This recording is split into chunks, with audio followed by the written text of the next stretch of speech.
জনগণের প্রতি আস্থা রাখুন।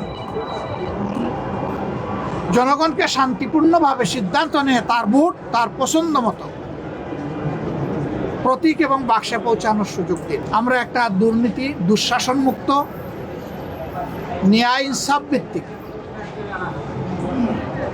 আমরা একটা সমাজ গড়তে চাই, যেই সমাজে ফ্যাসিজম আর ফিরে আসবে না।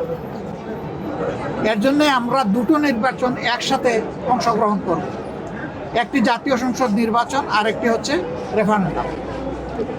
আজকে আমি নির্বাচনের ব্যাপারে কিছু বলবো না, এটা আচরণবিধির লঙ্ঘন হবে, ওটা কালকে থেকে বলা শুরু করবো ইনশাল্লাহ। কিন্তু শুধু এই আসনে না, 300 আসনে যারা নির্বাচনে অংশগ্রহণ করছেন তাদের সকলের প্রতি আমাদের অনুরোধ, প্লিজ জনগণের প্রতি আস্থা রাখুন।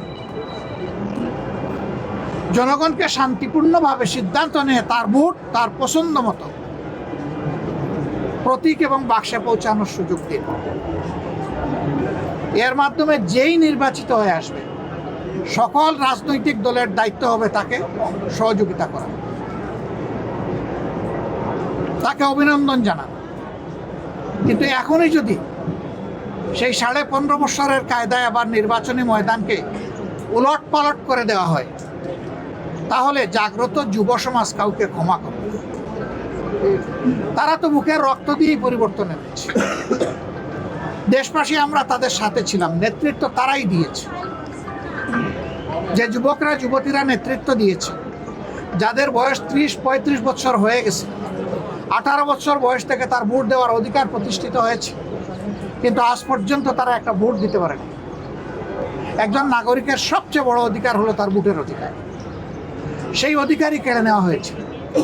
একই কায়দায় এখন যদি কেউ আবার আমার ভোট আমি দিব, তোমারটাও আমি দিব, এই স্লোগান দিয়ে যদি কেউ ভোটের ময়দানে নামেন, এই যুব সমাজ তাদেরকে ভোটের মাধ্যমে, ব্যালটের মাধ্যমে সমুচিত জবাব দেবে। আমরা সবাইকে অনুরোধ করব, আসুন শান্তিপূর্ণ অবস্থানে থেকে পরস্পরের প্রতি শ্রদ্ধাশীল হয়ে আমরা একটা সুষ্ঠু নির্বাচনে সহযোগিতা করি। বাংলাদেশ জামাত ইসলামী অঙ্গীকারবদ্ধ। যারা কালকে আমাদের ভাই বোনদেরকে, শুধু ভাইদের গায়ে না, আমাদের মায়েদের গায়েও তারা হাত তুলেছে, আমরা তার তীব্র নিন্দা জানাই। ওরা কি মায়ের পেট থেকে জন্ম নেয় নাই? ওদের ঘরে কি মা বোন নাই? মা বোনদের প্রতি সামান্য সম্মান দেখানো, নিশ্চয়ই তারা পরিবার থেকে সেই শিক্ষা পেয়েছে। যদি না পেয়ে থাকে, এটা দুর্ভাগ্য। আমরা আর দেখতে চাই না, আর শুনতে চাই না এই ধরনের নোংরা অবস্থা। শুধু ঢাকা 15 না, এখানে ওখানে টুকটাক আমরা এগুলা শুনতে পাচ্ছি। আমরা নির্বাচন কমিশন এবং সরকারকে বলবো, যদি সত্যি আপনারা যে অঙ্গীকার করেছেন সুষ্ঠু নির্বাচনের, সেই অঙ্গীকার যদি আপনারা বাস্তবায়ন দেখতে চান, তাহলে আপনাদের দায়িত্ব আপনাদেরকে অবশ্যই পালন করতে হবে। অবশ্যই সমতল মাঠ সবার জন্য দিতে হবে, অবশ্যই সবাইকে সমান সুযোগ দিতে হবে, এবং যারাই সন্ত্রাস এবং দুর্বৃত্তপনা করবে তাদের মুখের দিকে না তাকাইয়া, আপনাদের দায়িত্বের দিকে তাকাইয়া তাদেরকে আইনের আওতায় নিতে হবে।